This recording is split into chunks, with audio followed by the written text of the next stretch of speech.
What's up everybody, and welcome back to the channel. And this is a video that has been asked for by a few of my viewers, and basically I get this question every once in a while as to which character is my favorite, which one do I consider to be the best or the most OP or the easiest to play or the easiest to gear out. And so I thought I'd make a video and just put all of these things together as sort of my thoughts and summation of each one of the four characters and the builds that can be achieved with them. And this is basically just my opinion after over 600 hours of playing the game, and the emphasis here being that it's my opinion. So of course I'm likely to say that a certain character is the best or my favorite that you might not agree with, but hey, it's my list, so it is what it is.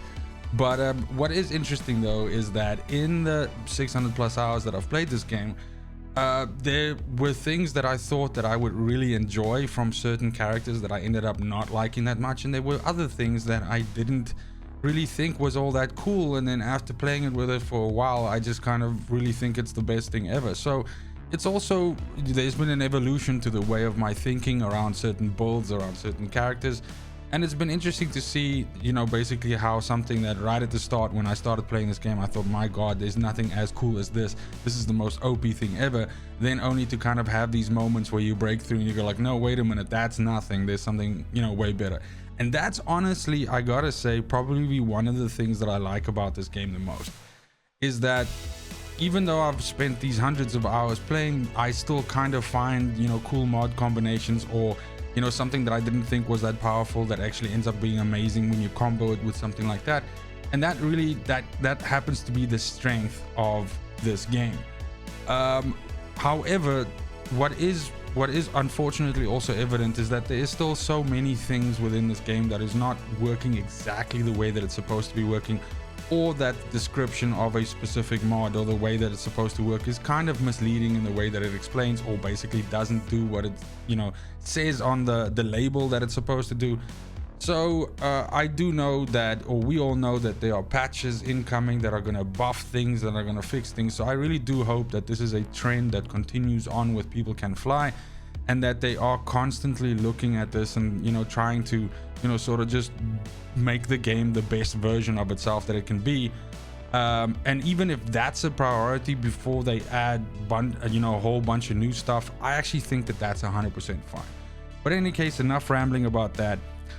Let's go ahead and start it off by firstly just saying, in my opinion, what my favorite characters are from most favorite to least favorite. And this is a tough one to say because I can honestly say that there's not one of the four characters that I dislike playing.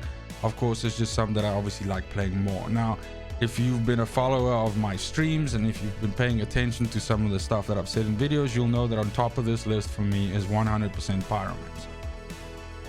Number 2 and number 3 is very much for me very closely tied. They're two completely different characters in the way that you play them, but I kind of like them both the same way, and this was difficult for me to say. But again, in second place I would then put Devastator, and then in third place I would put Trickster, and lastly would be Technomancer. Now the funny thing here right off the bat is that originally Technomancer was my favorite. So again, this just shows you how it can sort of change, and it partly has to do with the fact that I maybe put about 100 hours by itself just into Technomancer before I even just try to touch other characters. So maybe there's some level of burnout there or something like that. But that's my list. So we got Pyromancer, Devastator, Trickster, and Technomancer. Now, let's go through each one of them separately with just a little bit of information on each, on like how I view the character, what I view are the strong points or the weak points, and how difficult it is to build each one of these into whichever archetype you want. And yeah, just some basic information about each one. And we'll do it this way around. We'll start it from the bottom. So we'll start with Technomancer first. Now, Technomancer is an extremely powerful single point damage class, and that makes them very well suited for a carry role, but also very well suited for solo play. This is not to say that they can't deal with AoE situations, and of course with certain mod combinations there's ways of getting around that, but generally speaking, the idea of Technomancer is to build a bullet build, so a firepower build, and to empower that as much as possible, and then to try and augment it in such a way that you can basically drop targets as fast as possible, as efficient as possible, and maybe be able to also deal with, you know, groups of mobs or something like that, with something like bone shrapnel on your gun, or you know, something like that. I definitely think that this class is excels at firepower builds. That's not to say that AP builds aren't possible, and I know that the, you know, fans of shrapnel, grenade, and minigun and rocket launcher are screaming in the background now, going, dude, this shit works as well. Or if you're like a Borealis, you know, die hard. The point is that yes, those things work, but if you want to build the most efficient Technomancer, that is the fastest killing Technomancer, you're going to be building a firepower Technomancer. It's relatively difficult, rather, let me say it like that, to gear up that though to the best possible version of it that it can be. Sure, there is budget variants of it that you can build, but if you want to build the cookie cutter best version of a bullet Technomancer, there are certain necessities that need to be filled for that to be, you know, the case. And that being that you need to be using a high power, you know, extremely high damage tactical AR. Of course, the DLC weapon has long since been a favorite due to the fact that it's rolling with bone shrapnel, which is a fantastic way for you to introduce AoE into where you're shooting.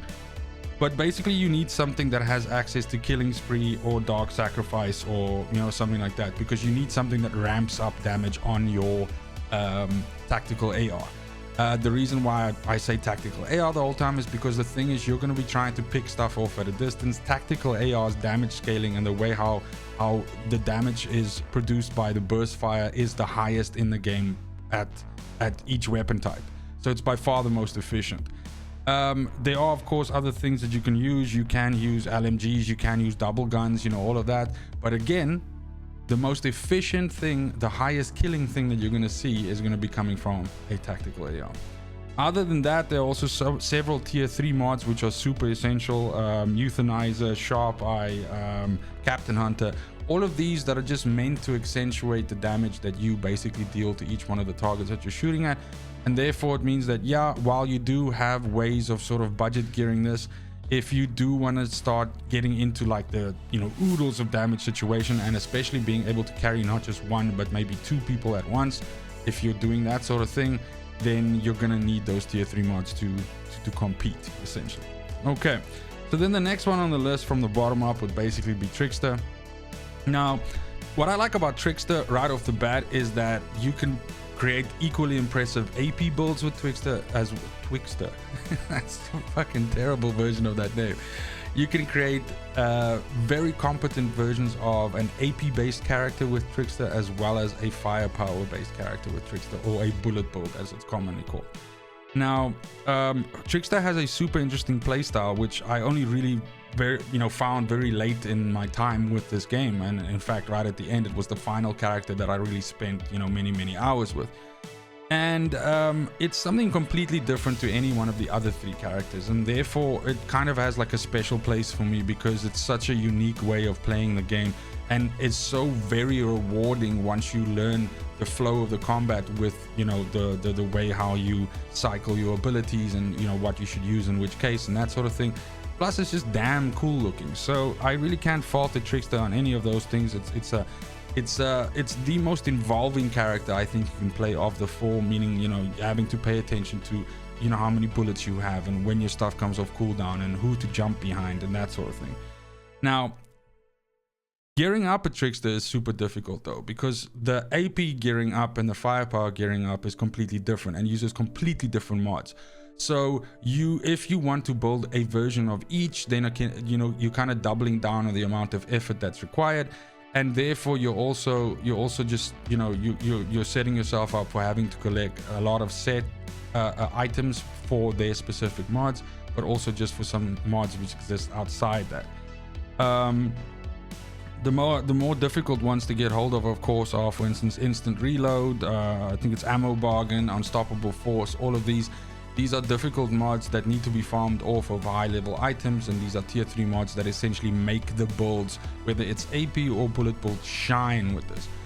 I think it's the most difficult thing to build budget versions of these 2 builds for Trickster and be able to compete at high levels of damage in a CT15, especially if you are playing co-op. So In this way, the Trickster is maybe the most unforgiving for me in terms of just how much time you have to spend to actually gear the character out. I have to admit that in my case, I was super lucky when I did this, because I have spoken to people that have, you know, spent maybe 30, 40, 50 hours with the character, and they're still hunting down 1 or 2 or 3 specific pieces that would just make it click a whole lot more. So definitely you're looking at a big time investment here if you want to get to the tippy top in terms of damage and versatility with this class. But once you do, it is so rewarding, and it's really something that if you're looking for a challenging character to play that is super fun, I cannot recommend the Trickster enough. Second on the list from the top and third from the bottom is Devastator. Now, AP is really the only way that you can play Devastator. Devastator is unfortunately the only class of the 4 that doesn't have a bullet kind of buff skill like you see in terms of twisted rounds or volcanic rounds, or you know what the Technomancer has, which for some reason blighted rounds. There we go. My god, I was pulling a blank there. Now, since you have to build AP, it does mean that you can generally share a lot of the pieces between them, especially if you're going into sets. But that brings me to the second point, and that is that you really need to be using set bonuses, legendary set bonuses with the Devastator to once again elevate your build. You can build budget versions of it only using purple gear, but the set piece bonuses that you're getting from either something like the statue set or the martial set, rather, not the statue set, forget I said that, the martial set, or what you're getting from the seismic commander set, is really going to elevate your build, whether you're building a bleed set or whether you're building something that's focused around leap and debuffing, you know, enemies for your friends in co-op to essentially kill.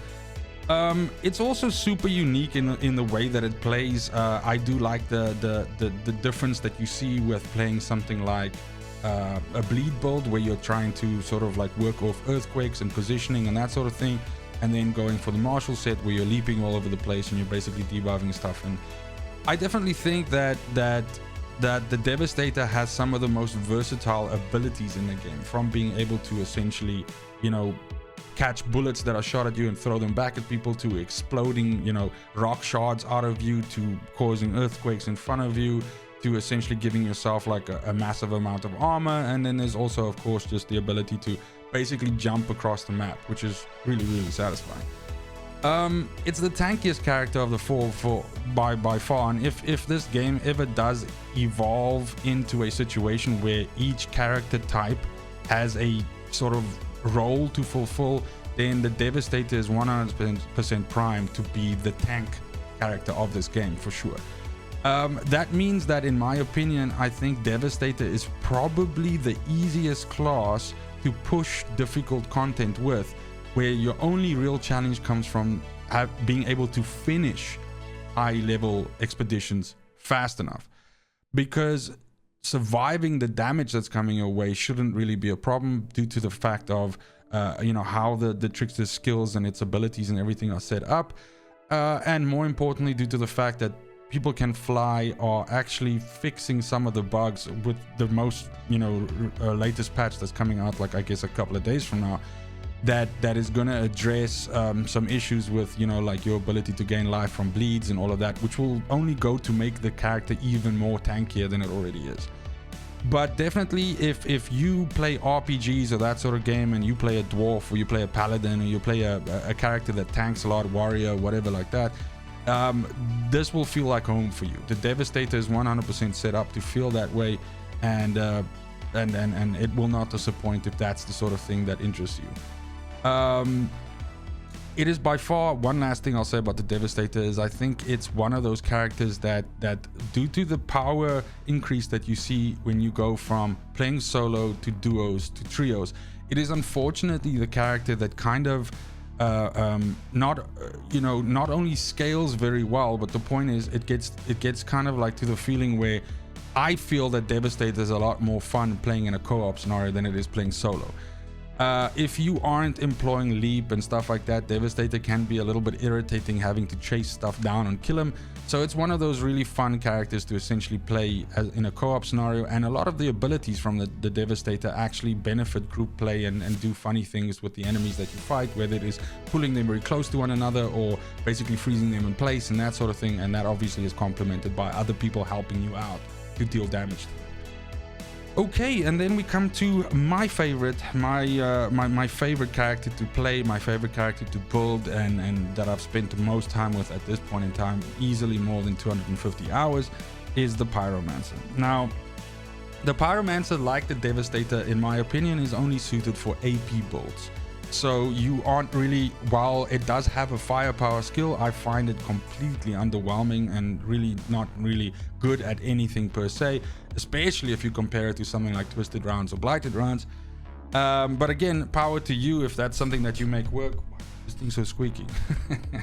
Anyway, once you then start looking at AP builds with this, one of the things I like about Pyromancer the most is how customizable it is to exactly what you want to do. So if you want to do really fast clears, basically blowing up everything that's on the map or on the mini map, just killing everything at once, that is an option with Pyromancer. You can do that, and you're gonna have fantastic AoE damage, but still extremely strong damage to a single target as well. And this is the character that is used to push world records in expedition fast clears, so it is extremely efficient at doing that. More so when you're solo, but also still obviously working very well and pushing out a lot of damage in a co-op situation. However, if you also want to not concentrate on AoE damage so much, but in a co-op scenario be the one that strikes the bosses the hard and pushes the most damage through, that, you know, something's been debuffed, or even if you're the one doing the debuffs, that is also an option with Pyromancer. It is really good at that as well, and it's this versatility that I really enjoy. I like the fact that there's such a huge amount of mods that you can try different combinations of, to the point where at the moment right now I have 5 builds with the Pyromancer which I use. I don't necessarily feel each one is a lot better than the other. They're kind of like suited for different scenarios. One is better for solo, one is better for co-op, one is better for solo debuff, one is better for solo damage, you know, straight damage to a boss, you know. So it's like a Swiss Army knife, and you can basically pick the best version of that you want. The benefit of that is, of course, that you can farm 3 or 4 different sets of gear, and then by just sort of keeping track and changing mods on them, you can service all of those builds with essentially the same sets. Because here comes the main caveat of the Pyromancer. Honestly, the only set that really excels and makes all of these things work and pulls it all together is the Akari set. So once you start playing the Pyromancer, once you start looking at other people that play Pyro, the first thing that you realize is you're kind of screwed if you don't have the Akari set, or rather the Akari set bonus. So that becomes the focus in farming that. Now, before the legendary patch, that was a major nightmare because there are certain mod switches on the set, meaning that you actually technically have to get all the pieces, or basically 4 of the 5 pieces, to at least farm those mods off them. And more specifically, you actually want a specific combination of them, meaning, like, you know, if you're going to go full on AP, then you want to have the head, the chest, and the pants. And if you're going to go full on cooldown reduction, then you want the head, I suppose the chest, and no wait, yeah, the head, the pants, and the boots, for instance. So the Akari set ties it all together, and if you're unlucky and you're not able to pick that up, which, let's be honest, is much less of an issue since the legendary patch, then it's not that big a problem. But you gotta get the Akari set, and that's really the only way that it works. Now, again, one last thing, does it mean that you can't play Pyromancer without the Akari set? No, that's not what I'm saying. But if you want to push fast as clear as possible, if you want to deal highest damage possible, then at the moment right now, that is the best way to do it. And basically, I dare I say the only way to do it, since the other sets are so underwhelming. Last part of this, I would just like to say how I rate the characters in terms of, you know, playing them, which is easiest to play all the way to hardest to play. And in this way, my rating system changes a little bit. I would say Technomancer is easiest to play, followed by Devastator, followed by Pyromancer, and then lastly by Trickster. And the reason for this evolution is that as we go on that list, where we start with Techno, where the only real thing that you have to worry about is ammo management. Once you move down the chain towards getting to Trickster and Pyromancer, you also have to keep in mind things like rotations and which skills come after which, and the timing of the buffs that you get from those, and so that you work out a rotation that maximally benefits from each one of those, so that you don't lose a 10-second debuff before your next skill and all of that. And it becomes complicated then, because you start realizing how important it is to use skills in a certain sequence, and to when to use them, and more importantly, what your positioning should be when you use those skills. When you play something like Pyromancer as an example, when you just start out, it seems like you just basically hit the buttons in sequence, right? So you just go 1, 2, 3, and then you wait until they come off cooldown and you go 1, 2, 3. But there's a level of depth there once you start involving spacing, laning, and trying to figure out how to hit the most stuff at the most times, and also how to avoid damage if you're trying to go full glass cannon, for instance. That is like a whole different game on its own. And that's really the point where a specific build starts shining, or your experience with that character and how many hours you spent with it, starts showing. And that's another part of the game that I really, really adore. But that's it. I know it's been a long one. I think we're almost up to 20 minutes already. If you've made it this far, thank you so much for watching. I know that this isn't a bold video or anything like that, but I have been saying that I wanted to talk about this, and I really do find this game super interesting. So this kind of stuff is also interesting to me. But let me know in the comments down below how you feel about my choices. If you agree with some of them, if you disagree with some of them, tell me what you feel about which character, which one is your favorite, what do you think is the most powerful build that you've assembled, and basically which character do you have the most fun with playing. That's it for today. Go ahead and subscribe to the channel if you like this, or if you like any of the build kind of content, because there's a lot more of that coming. I kind of have like a whole bunch of extra ideas stewing in my head, and with the impending buff patch which is coming down the line, I think, and my hope is, that's going to open the gates to a whole bunch more builds which will become more viable, as long as they obviously don't necessarily nerf stuff, but just bring other things, kind of their power level up a little bit, so they're more viable as well. Since this entire game is basically like a time challenge, that's really the only way that they can kind of improve the other skills to get them up to the level of the other stuff that we're using right now. Thank you so much once again, and remember to hit the Discord in the description down below. We have a fantastic community that's growing there. Come hang out with us. We can play games together, and it's one of the best ways to get hold of me. I'm quite active on there. But more importantly, have a fantastic morning, a great afternoon, and just a super awesome evening wherever you are. And until next video, fucking cheers. They want the best of me now, best of me now, best of me now, best of me. They want the best of me now, best of me now, best of me now, best of me.